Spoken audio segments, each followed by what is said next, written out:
Danas smo ovdje da bi vam pokazali izgled budućeg zoološkog vrta u Boru. Glavni ulaz se nalazi ovdje, koji ovdje možete sada da vidite, iz pravca ulice Dr. Milovanovića.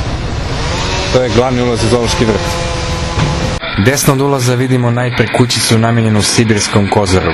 Ova sljedeća namijenjena je kozama, a sada ćete vidjeti i objekat u kojem će biti smeštene egzotične ptice. To je upravo ovo zdanje koje sada vidite. Kada nastavite dalje, nailazite najpre na kućicu u kojoj će se nalaziti životinja emu. Sa moje leve strane su antilope, a još dalje od toga se nalazi kućica u kojoj će biti smešteni mufloni. Idemo dalje, vidite dve kućice u kojima će se nalaziti sa leve strane ovce, a sa desne jakov. Sada smo pri kraju pravca desno od glavnog ulaza. Ovo je prostor namijenjen za konje i ponije, a sada u podnežu vidite i objekte za stanjak i senaru, kao i psa, a ne prvu odbeglu životinju iz zoološkog vrta. Sada, kao što vidite, na ovom delu će biti smeštene i lame, znači nalazimo se i dalje na istoj lokaciji.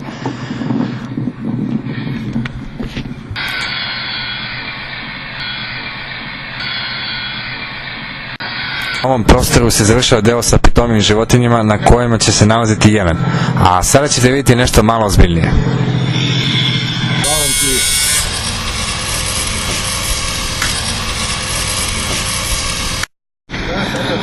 Dakle, evo nas u delu u kojem će se nalaziti lisica, tigar,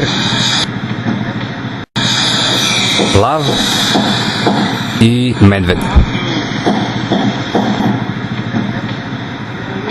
Sada vidite dva veštačka jezera namijenjena, jedno za divlje guske, drugo za labude. Odmah do njih vidite prostor na kome su trenutno radnici najokupiraniji oko radova, a na njemu će se nalaziti kućica u kojoj će boraviti majmun.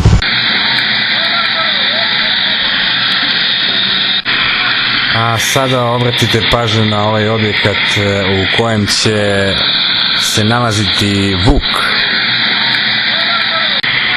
Vidjet ćete sada i unutrašnjost njegovog skloništa.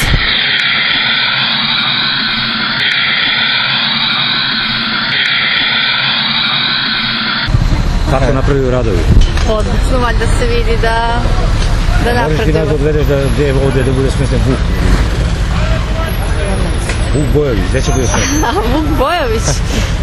Evo još jedno pitanje, da li ti je prvi put u životu da si imala prilike da rukuješ sa ovim? Nije, imam vikendicu na jezeru, tako da pomažemo roditeljima da održavamo zelenilo. Ovo je druga pored akcije Kancelarije za mlade od osnivanja, volonterska akcija od osnivanja Kancelarije za mlade. Prva volonterska akcija jeste bilo uređenje prostorije bivše diskoteke Teatar. To je bila akcija manjeg obima, danas je akcija, vidi se sami većeg obima, u jednom trenutku je bilo 49 volontera, što mi smatramo uspješnom akcijom, jer danas u Boru kupiti 49 volontera je velika stvar. Bitno je da su se u celu ovu akciju uključili studenti tehničkog fakulteta, odnosno studentskog parlamenta i alijanse studentske i naravno volonteri Kancelarije za mlade opštine Bor. Koliko je bilo teško njih pozvati na jednu ovakvu akciju? Da li je to bilo lako u stvari, da li su se odmah odazvali?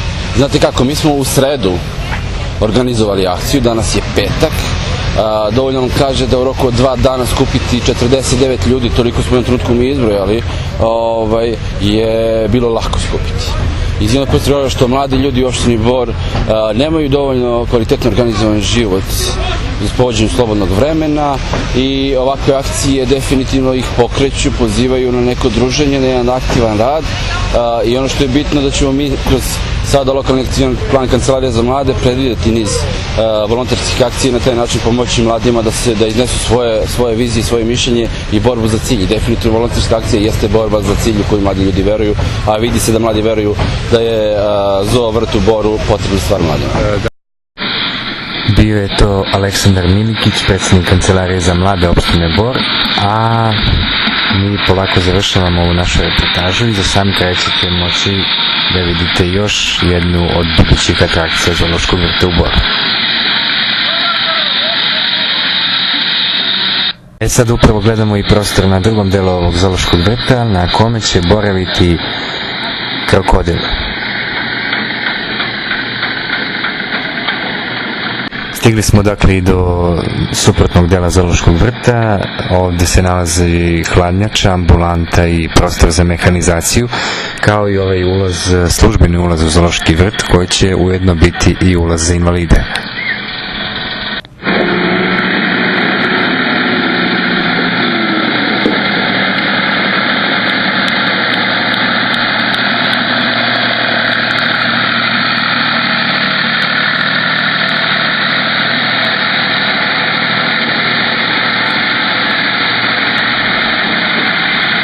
Što vidite, radovi na izgradnji zoološkog vrta su još uvijek u toku, mnogo je volonterskih akcija i očekuje se da ovo zdanje u gradu Boru bude otvoreno sredinom ovog mjeseca.